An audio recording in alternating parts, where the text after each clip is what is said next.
Hello dear. आज मैं real analysis का एक बहुत ही important chapter convergency and divergency of series का एक बहुत ही important theorem D Alembert ratio test का स्टेटमेंट और प्रूफ हम लोग करेंगे। इससे पहले डी एलेम्बर्ट रेशियो टेस्ट से पहले जितना सारा थियरम्स है कन्वर्जेंसी एंड डाइवर्जेंसी ऑफ सीरीज के को जानने के लिए, इससे पहले डी एलेम्बर्ट रेशियो टेस्ट से पहले उन सारे थियोरम्स का प्रूफ मैंने करके अपलोड कर दिया है यूट्यूब में। उस सब जाकर के आप लोग देख लीजिएगा, लिंक डिस्क्रिप्शन में डाल देंगे। उन सारे वीडियो को देखने के बाद इस वीडियो को भी समझने में आप लोगों को सहूलियत होगी। ठीक है, तो चलिए हम लोग इस वीडियो को शुरू करते हैं। लेकिन शुरू करने से पहले आप लोगों से एक रिक्वेस्ट है कि अगर आप लोग मेरा चैनल को सब्सक्राइब नहीं किए हैं तो चैनल को सब्सक्राइब कर दीजिए, बेल आइकन को प्रेस कर दीजिए, ताकि आने वाला वीडियो जब भी डालेंगे ना तो उसका नोटिफिकेशन आप तक बहुत जल्दी पहुंच जाएगा। ठीक है, तो चलिए हम लोग इसको शुरू करते हैं। डी एलेम्बर्ट रेशियो टेस्ट का स्टेटमेंट क्या है कि let u n greater than zero. U n greater than zero मतलब आपका जो सीरीज समेशन यूएन है, ये समेशन यूएन जो सीरीज है इसका प्रत्येक टर्म पॉजिटिव है। और क्या है, limit n tending to infinity u n by u n plus 1 is equal to L, ये दिया है।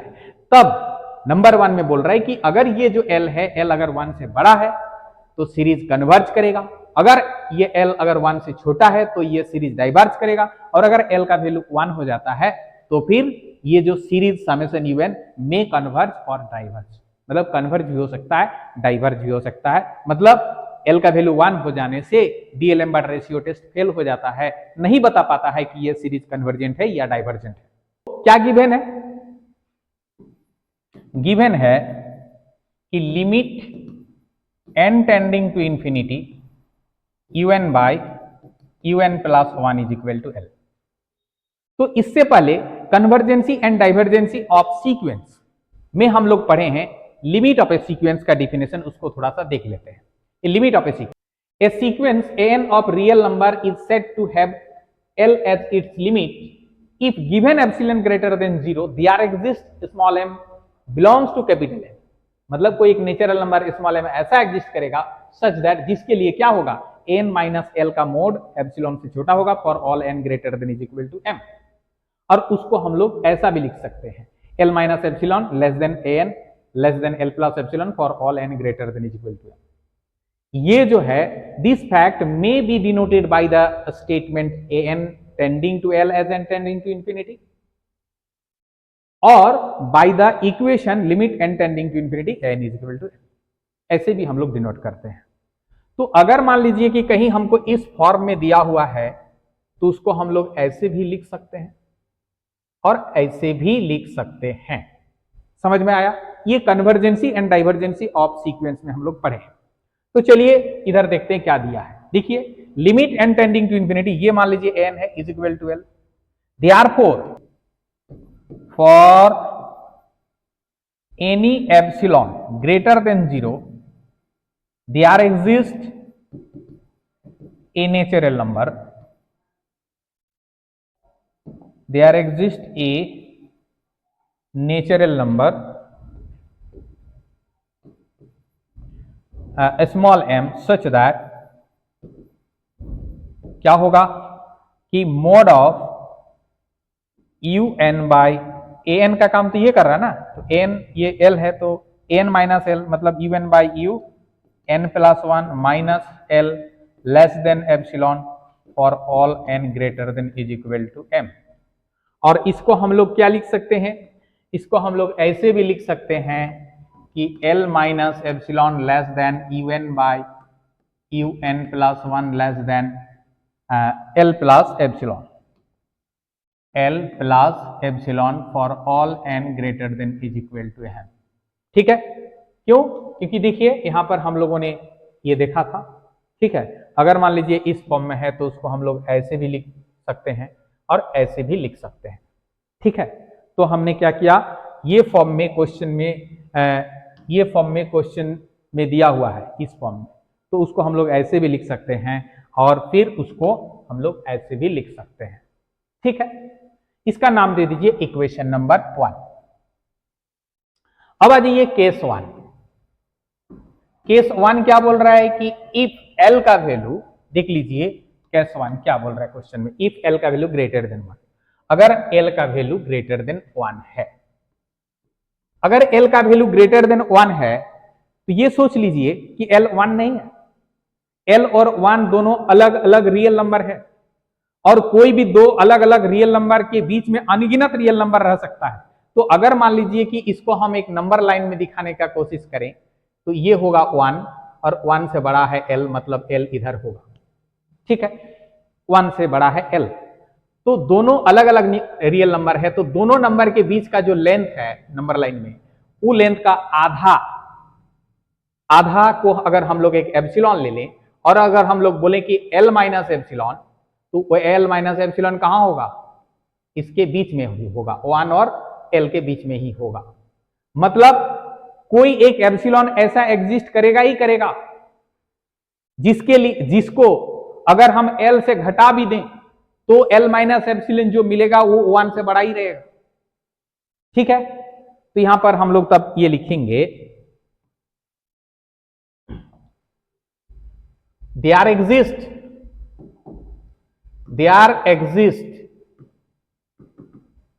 an epsilon greater than 0 such that,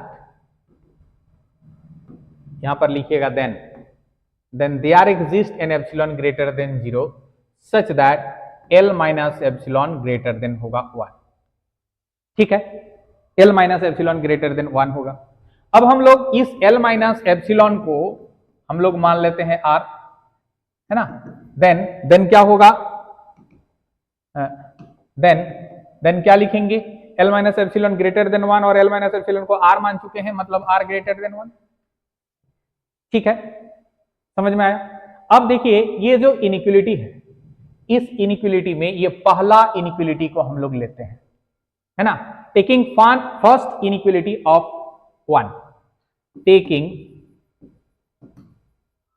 first inequality of 1 equation जो है उसका फर्स्ट इनइक्वालिटी के लेके हम चल रहे हैं। फर्स्ट इनइक्वालिटी क्या है ना, un by un plus 1 greater than है L minus epsilon, un by un plus greater than L minus epsilon, और ये जो है किस कंडीशन के लिए ना, for all n greater than is equal to m, ये कंडीशन दिया हुआ है, ठीक है।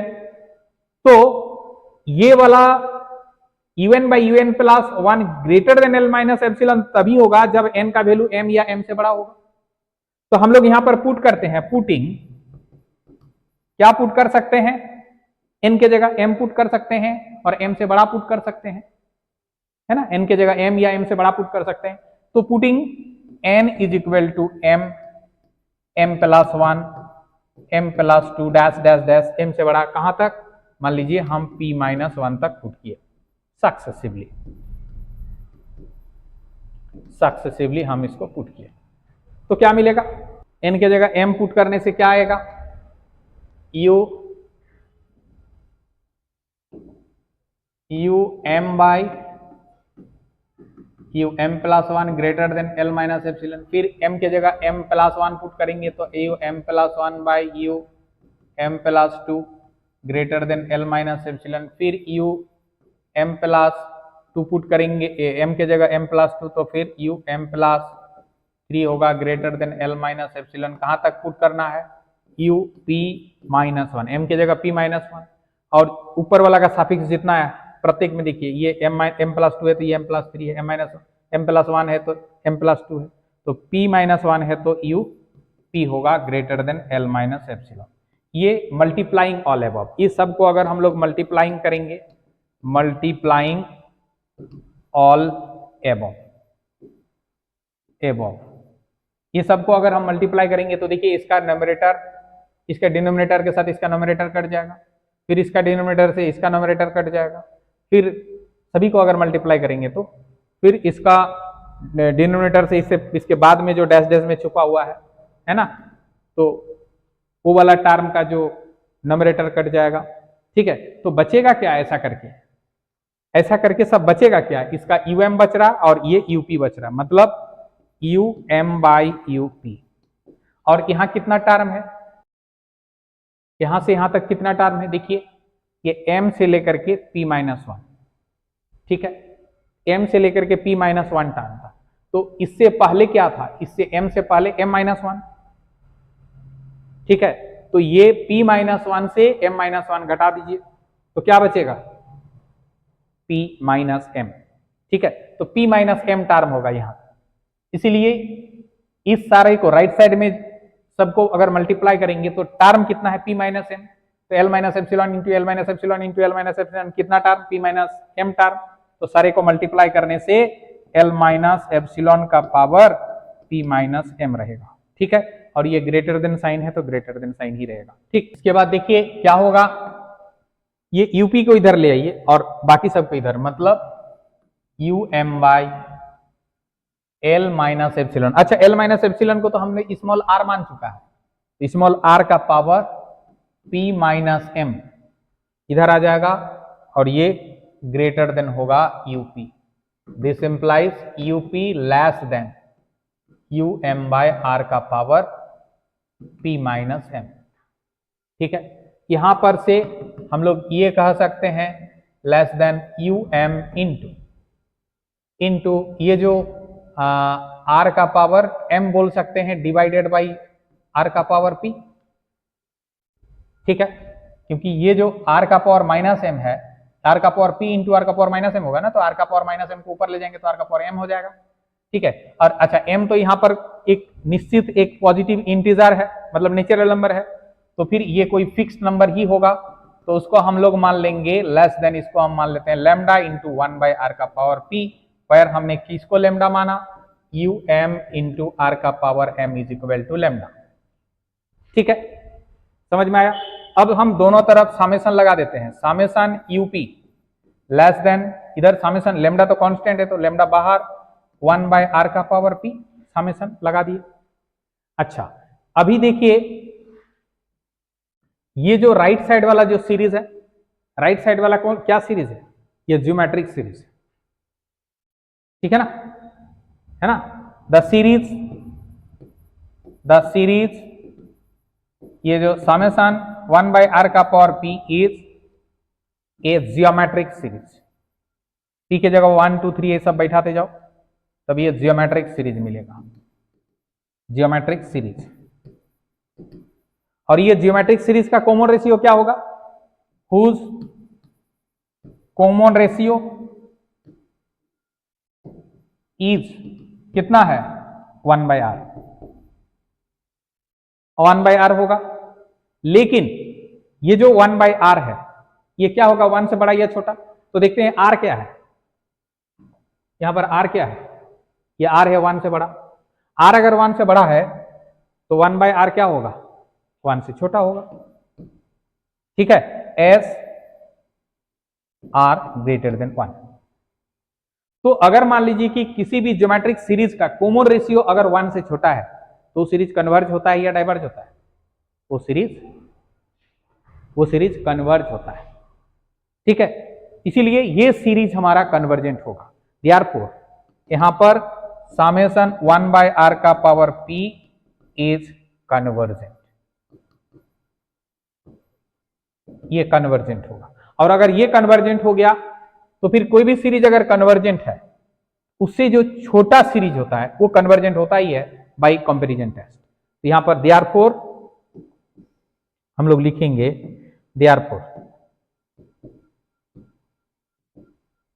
देयरफॉर समेशन यूपी, है ना, यानी कि समेशन यूपी मतलब हम लोग समेशन यूएन बोल सकते हैं, summation UN is convergent.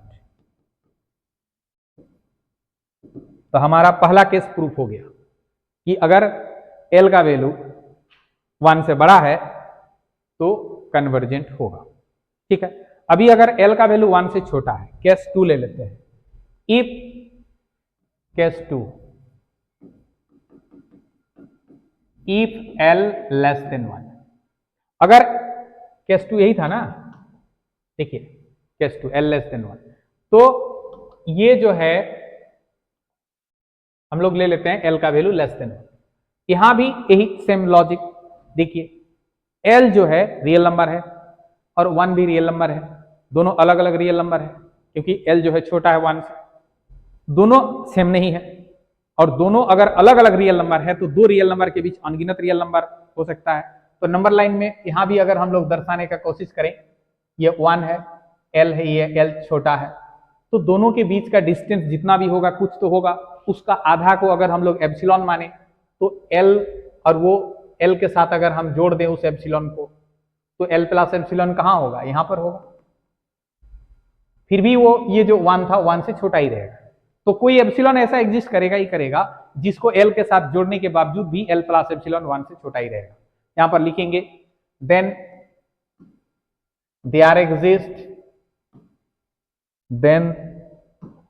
there exists an epsilon greater than 0 such that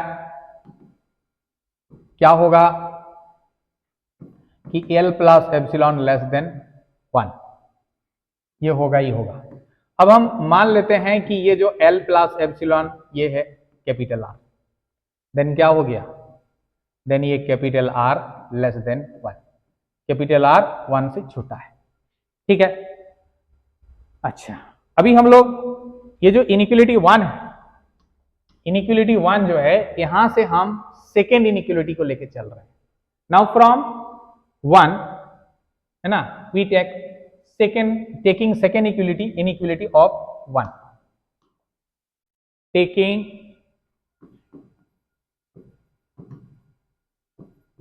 second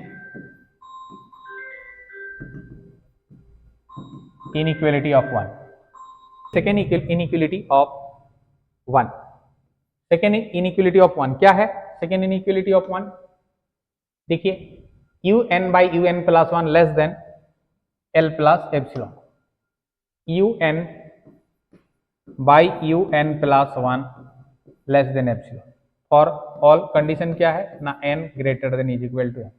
तो यहां भी हम लोग पुटिंग करेंगे, है ना, क्या पुट कर सकते हैं, putting n is equal to m, m plus 1, ठीक है, m plus 2 dash dash dash कहां तक, p माइनस 1 तक सक्सेसिवली। तो फिर क्या मिलेगा, वैसे ही मिलेगा, ठीक, क्या um by u m plus 1 less then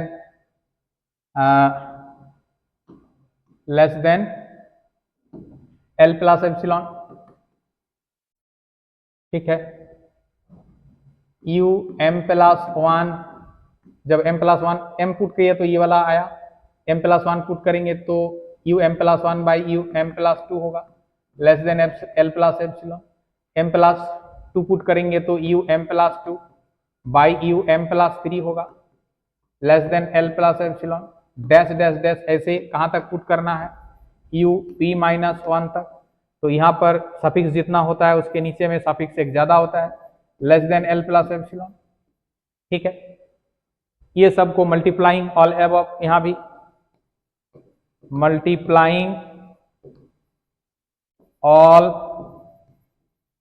above, तो फिर क्या होगा, इसका डिनोमिनेटर से इसका नोमिनेटर कटेगा, इसका डिनोमिनेटर से इसका नोमिनेटर कटेगा, ऐसा करके सब खत्म हो जाएगा, बचेगा क्या, u m by u p, है ना, और कितना टर्म है यहाँ आप लोग इससे पहले देख चुके थे, p माइनस एम टर्म है यहाँ से यहाँ तक, तो l प्लस एप्सिलॉन कितना होगा, p माइनस एम होगा, तो इस सबको मल्टीप्लाई कर देने से l प्लस एप्सिलॉन का पावर p माइनस एम, ठीक है। अब क्या करें, इस सबको इधर लाते हैं, यूपी को राइट में ले जाते हैं, तो u m by l plus epsilon का पावर p माइनस m, ये लेस देन होगा u p, this implies UP greater than um by, ये तो हम कैपिटल R मान चुके हैं, और p माइनस m, फिर इसको हम लोग लिख सकते हैं यूपी ग्रेटर देन, ये जो um और r का पावर माइनस m है उसको ऊपर ले जाएंगे तो फिर r का power plus m divided by r का पावर p, ठीक है।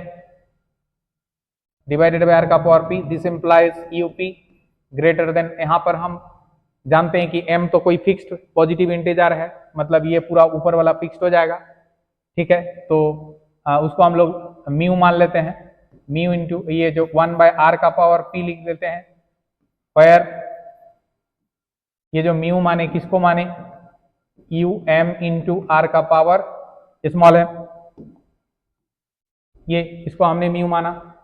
अब दोनों तरफ समेशन ले लेते हैं, summation UP greater than mu constant ये बाहर, समेशन 1/r का पावर p।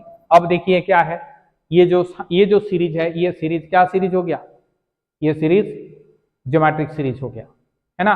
और ये ज्योमेट्रिक सीरीज क्या है, कन्वर्जेंट है या डाइवर्जेंट है, पता कैसे करेंगे, कॉमन रेशियो क्या है, कॉमन रेशियो अगर 1 से बड़ा हो गया तो कन्वर्जेंट, सॉरी 1 से छोटा हो गया तो कन्वर्जेंट, और 1 से बड़ा हो गया तो डाइवर्जेंट। तो यहाँ पर द सीरीज लिखेंगे, द सीरीज समेशन 1/r का power p is a geometric series, ये ज्योमेट्रिक सीरीज होगा, और geometric series whose common ratio, whose common ratio is 1/r, और ये क्या है, 1 से बड़ा या 1 से छोटा। देखिए कैपिटल आर क्या था, कैपिटल आर क्या था, कैपिटल आर 1 से छोटा, तो कैपिटल आर अगर 1 से छोटा है तो 1/r क्या होगा, 1 से बड़ा होगा, एज कैपिटल आर 1 से छोटा है, इसीलिए क्या हो जाएगा, देयरफॉर ये जो सीरीज है 1/r का पावर p इज क्या हो गया, ये 1 से बड़ा हो गया, मतलब डाइवर्जेंट, ये डाइवर्जेंट हो गया, है ना। एंड हेंस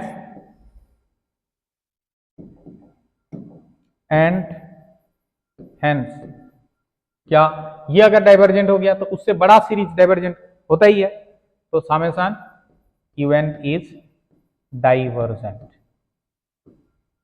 तो अगर L का वैल्यू 1 से छोटा है तो डाइवर्जेंट हो गया, ठीक है। और अगर L का वैल्यू 1 है, केस 3, इफ L का वैल्यू 1, अगर L 1 है तो क्या होगा, क्या बोला है स्टेटमेंट में, L का वैल्यू अगर 1 हो जाता है तो हमारा सीरीज कन्वर्जेंट भी हो सकता है, डाइवर्जेंट भी हो सकता है, मतलब डीएलेम्बर्ट रेशियो टेस्ट नहीं बता पाएगा। तो हम 2 एग्जाम्पल लेंगे, एक एग्जाम्पल ऐसा लेंगे कि L का वैल्यू 1 आए लेकिन वो सीरीज कन्वर्जेंट हो गया, और एक एग्जाम्पल अगर हम ऐसा ले पाते हैं कि L का वैल्यू 1 आए लेकिन वो सीरीज डाइवर्जेंट हो गया, तो हमारा ये प्रूफ हो जाएगा कि L का वैल्यू 1 आने से ही सीरीज कन्वर्जेंट होगा या डाइवर्जेंट होगा, ये नहीं बता पाएंगे, ठीक है। तो यहाँ पर L का वैल्यू 1 होने से ये डीएलेम्बर्ट रेशियो टेस्ट फेल हो जाता है, ठीक।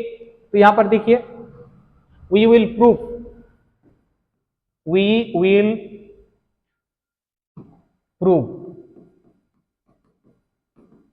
The case by taking 2 suitable example, 2 suitable example लेके हम इसको हम लोग प्रूव करेंगे। एग्जाम्पल 1, एग्जाम्पल 1 हम लोग लेते हैं एक series summation 1/n,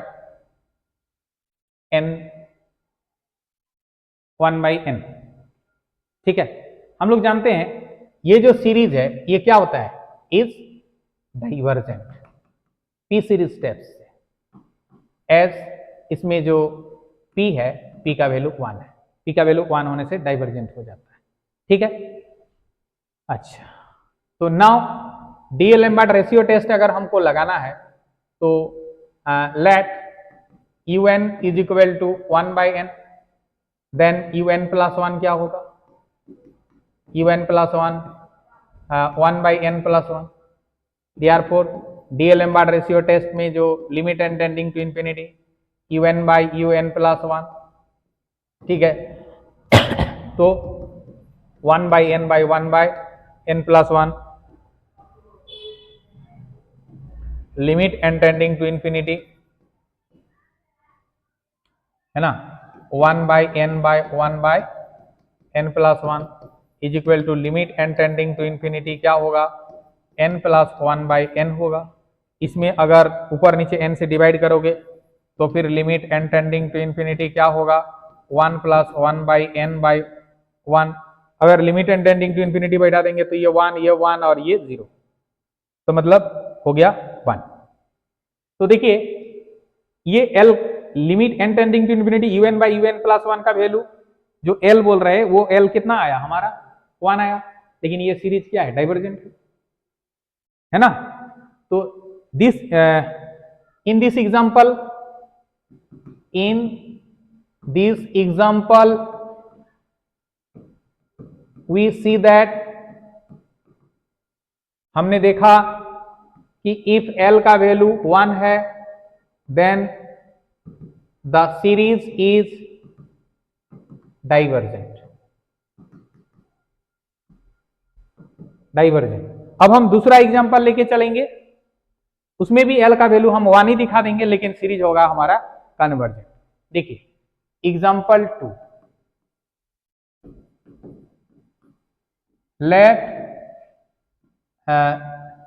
let the series summation un is equal to summation 1/n²।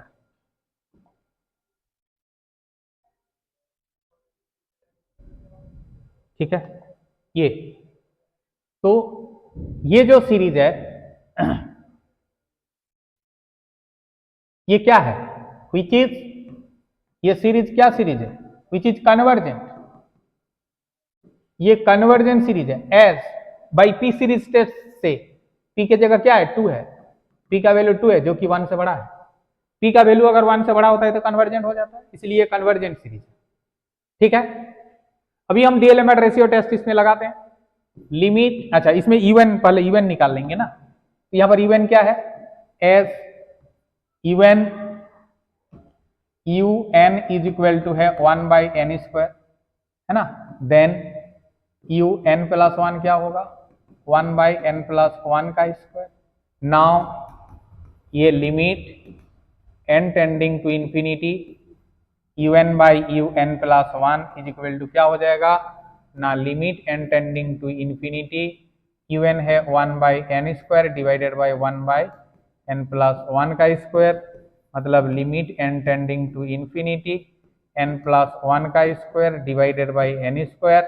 अब हम यहाँ पर ऊपर नीचे n² से अगर डिवाइड कर दें तो फिर क्या आ जाएगा, नीचे 1 आ जाएगा, ऊपर में क्या आ जाएगा 1+1/n का होल स्क्वायर। इसमें अगर limit n tending to infinity बैठा देंगे ये 0 हो जाएगा, तो 1/1 ये 1 हो जाएगा। तो देखिए ये एग्जांपल में क्या है कि limit n tending to infinity un/un+1 का वैल्यू जो L होता है वो L यहाँ पर 1 है, लेकिन ये सीरीज कन्वर्जेंट है। इससे पहले वाला एग्जांपल में क्या हुआ, इससे पहले वाला एग्जांपल में ये तो समेशन 1/n जो है ये डाइवर्जेंट है, क्योंकि ये पी सीरीज टेस्ट में अगर देखें हम इसको पी सीरीज टेस्ट से तो पी का वैल्यू इसमें 1 है, इसीलिए डाइवर्जेंट। हम लोग जानते हैं पी सीरीज टेस्ट में पी का वैल्यू 1 होने से डाइवर्जेंट होता है। और ये जो है हम लोग डीएलएमएट रेशियो टेस्ट देखे कि इसका वैल्यू L का वैल्यू क्या है, इसी का वैल्यू L होता है ना, तो उसका वैल्यू 1 आया, तो L का वैल्यू 1 होने से ये सीरीज डाइवर्जेंट हो गया। यहाँ पर देखिए ये L का वैल्यू 1 आया लेकिन ये सीरीज कन्वर्जेंट है ना।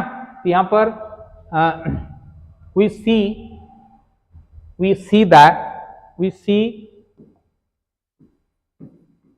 see in this example